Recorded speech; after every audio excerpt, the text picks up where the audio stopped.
బద్వేలు మండలం అనంతరాజపుర గ్రామంలో వెలిసి ఉన్నటువంటి శ్రీ ప్రసన్న వెంకటేశ్వర స్వామి దేవస్థానం నందు శ్రీ ప్రసన్న వెంకటేశ్వర స్వామి ఆలయ ట్రస్ట్ బోర్డు చైర్మన్ చాటకొండ సత్య సంజీవ కుమార్, బద్వేలు పెద్ద చెరువు నీటి సంఘం మాజీ చైర్మన్ ఒంటె పేరయ్య, బద్వేలు పెద్ద చెరువు నీటి సంఘం డైరెక్టర్ గానుగపేట శ్రీనివాసులు, ధర్మకర్తలు, ఆలయ కమిటీ సభ్యులు మరియు గ్రామస్తుల ఆధ్వర్యంలో మీడియా వారితో మాట్లాడుతూ కడప జిల్లాలో పేరు పొందిన దేవస్థానాలలో ఇది కూడా ఒక మహిమ కలిగిన మరియు పురాతనమైన దేవస్థానం. దాదాపు 600 సంవత్సరాల క్రితం శ్రీకృష్ణదేవరాయలకు సామంతరాజుగా ఉండి సిద్ధపటం కోటను కేంద్రంగా చేసుకుని పాలించిన మట్టి అనంతరాజుచే నిర్మించబడినది అన్నారు. శిథిలావస్థలో ఉంది. ఆలయం కానీ, రథం కానీ, కోనేరు కానీ ప్రతి ఒక్క విషయంలో కూడా డెవలప్మెంట్ లేదు.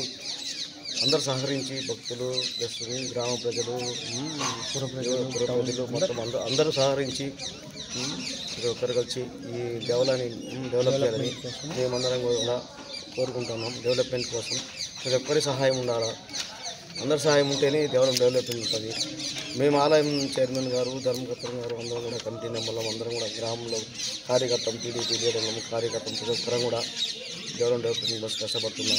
ప్రతి ఒక్కరు కూడా మాకు అందరూ చేయి తీయాలని, ఆ దేవుని సన్నిధి ఉండాలని ప్రతి ఒక్కరం కోరుకుంటూ కూడా ఆ దేవాలయం డెవలప్ కోసం అందరూ కృషి చేస్తామని దేవాలయం ఆలయం శిథిలమైపోయి దాన్ని పక్కన ఉంచడం జరిగింది.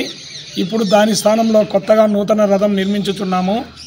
దీని యొక్క విలువ అంచనా వ్యయం వచ్చేసి దాదాపుగా 1,20,00,000 నుండి 1,50,00,000 వరకు అవుతుందని మేము గ్రామస్తులు, కార్యకర్తలు, దేవస్థానం యొక్క చైర్మను, ధర్మకర్తలు, గ్రామ ప్రజలు అందరూ కలిసి దీన్ని ఒక అంచనా వ్యయం చేసుకొని 1,50,00,000 రూపాయలతో దీన్ని నూతనంగా నిర్మించడానికి ఏర్పాట్లు చేసి పని కూడా ప్రారంభించడం జరిగింది.